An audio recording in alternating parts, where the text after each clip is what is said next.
Hey guys, we're gonna have a look at an arcade conversion for the Spectrum, Typhoon, published by Imagine Software in 1988. And looking at the artwork for the cover and the ads, it's looking very nice, and I'm not entirely sure who made it. Doesn't quite look like Bob Wakel in style, but it could be, I suppose. If anyone knows who it is, please leave a comment. And given that this game was released in 88, it's kind of strange that they didn't release any 16-bit home computer versions of it. No Amiga, no SD version, as far as I know anyway. And the game was coded by Steve Lamb, who also worked on Gyroscope, Paperboy, and a couple of other Spectrum games. And as I said, this is an arcade conversion based on a Konami game released in late 1987. And the game was also known as Ajax in Japan and I believe in North America. And I believe there are some differences between the various releases here. I think the Ajax Japanese one has the stages in a different order compared to the Typhoon release. Not sure if that is also true for the North American release. The game is pretty cool looking. It's got a lot of rotating and scaling sprites, and you get to control both a jet fighter and a helicopter, and the jet fighter I think is on the scaling 3D stages, whereas the helicopter is done in a more traditional 2D shoot-'em-up style. And I'm not entirely sure who designed the game. According to the wiki, it was designed by Koji Hiroshita, but I do believe he was actually the producer, and the game was directed by Satoru Okamoto. But of course I'm not entirely sure. It's kind of hard to verify this information. It could be a collaborative effort as well, I suppose. And when I recorded it for this video, I had a decent time. It was quite fun. Had some pretty cool effects, and I think I would have been impressed by this back in the late 80s. But man, oh man, is the game tricky. It's hard as steel balls. I tried to cheat myself to stage 6, but I was just more or less immediately smashed to the ground and murdered. I do believe you need power-ups to be able to deal with some of these stages, and I do believe you do lose the power-ups when you die as usual, so. But a very nice looking arcade game that I do believe was quite successful at the time all over the world. But hey, let's dive into the Spectrum version and see if it manages to scale anything at all. I'm a bit skeptical.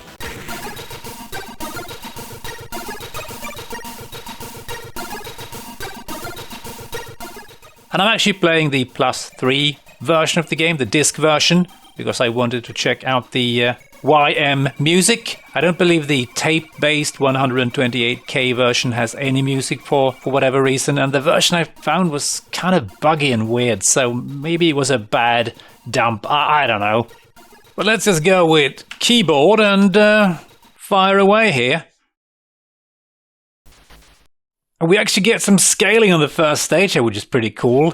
And interestingly, oh no, I was going to say, I think you can just don't do anything and get to the next stage. But I think, yeah, you do take a fair amount of damage here with these missiles. But for a while there, they just kept missing me. As you can see, often they don't hit me. I'm not sure what they are aiming for.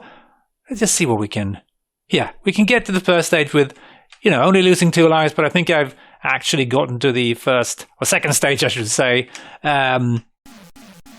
without losing any lives at all. And now we need to bomb the crap out of this carrier by hitting whatever. I think we are attacking the chimney, and we can drop bombs, I think. Let's see if we can just...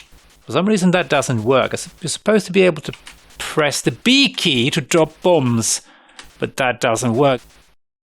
So that's a bit weird. And you also got smart bombs if you press M, but that doesn't work either. So yeah. And as you can see, again, the missiles being fired at me, they don't really hit me. But hey, let's try this from the beginning just to, you know, see if we can actually hit some stuff.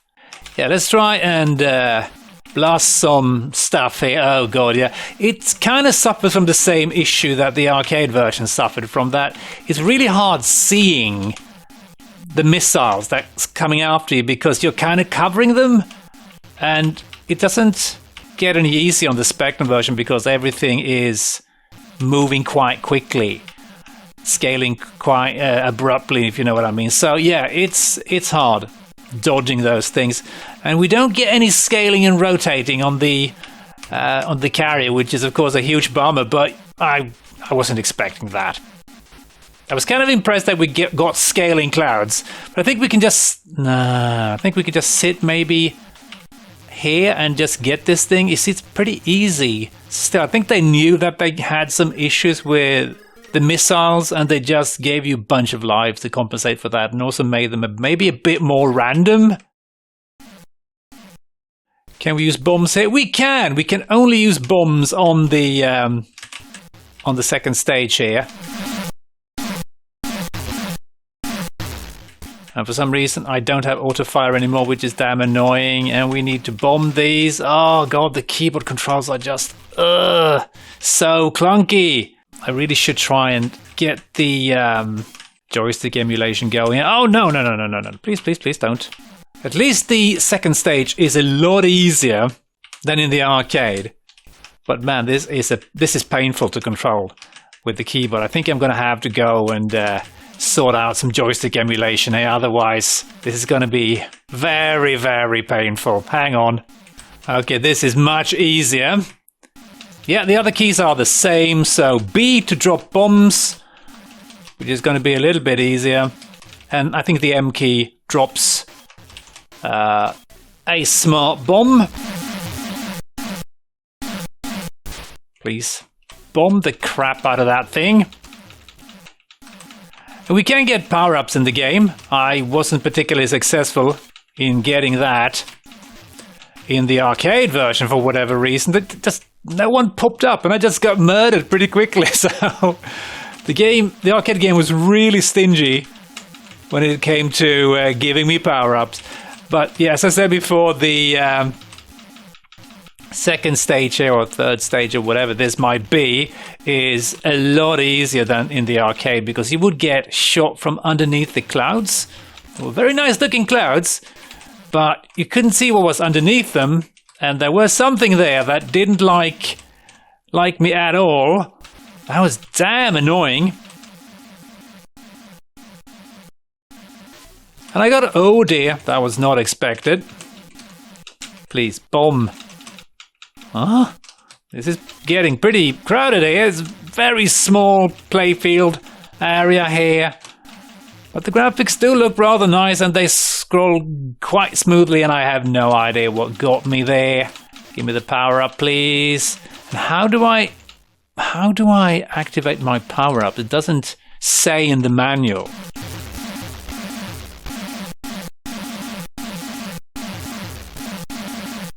At least I don't think so, but let's just carry on. Bibi Risbrianza. I don't know what that is. Oh, we get a weird boss thing here.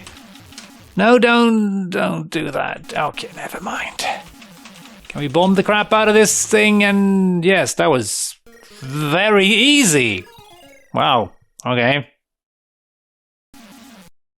And we get another helicopter stage.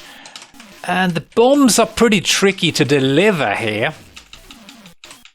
And Jesus, I didn't see what got me there again. Yeah, it is pretty tricky, but again, easier than the arcade.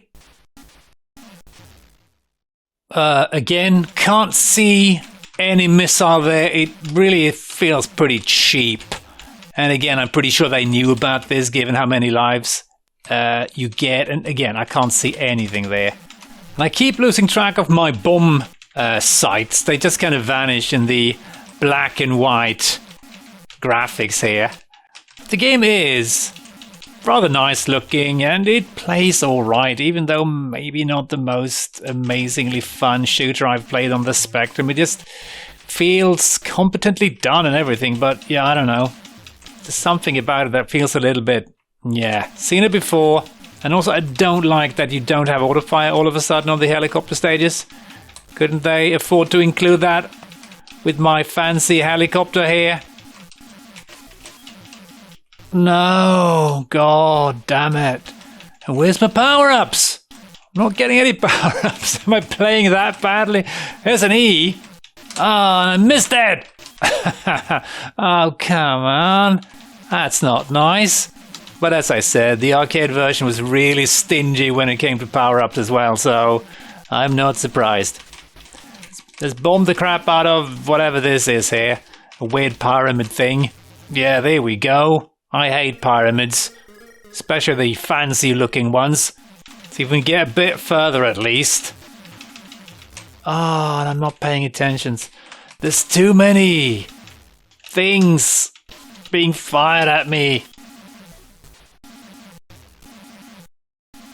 And also the controls are a little bit wonky. Let's grab that and hope it does a difference here. What am I supposed to do to trigger this? Do I have it already? Do I have a bigger, better bomb? Shinier bomb? And oh man. Everything is just so damn trigger happy. I suppose I can understand and respect that in a way.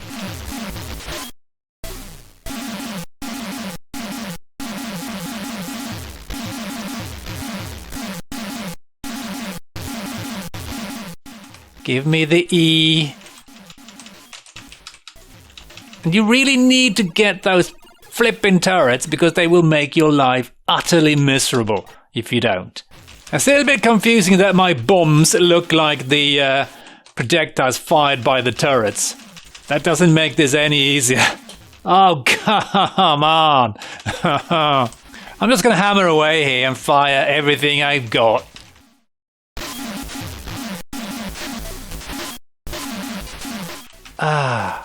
Oh, come on. It's always the same. Always die the same way. Not sure how I managed to survive there, but I did. Let's just be grateful, shall we? Seems like I'm actually kind of remembering some things at least. Because it's very much about remembering patterns. As really, I thought I had like a couple of frames of invincibility, but oh no, that would be way too easy. The graphics do look very nice, but it really is a bit of a pain.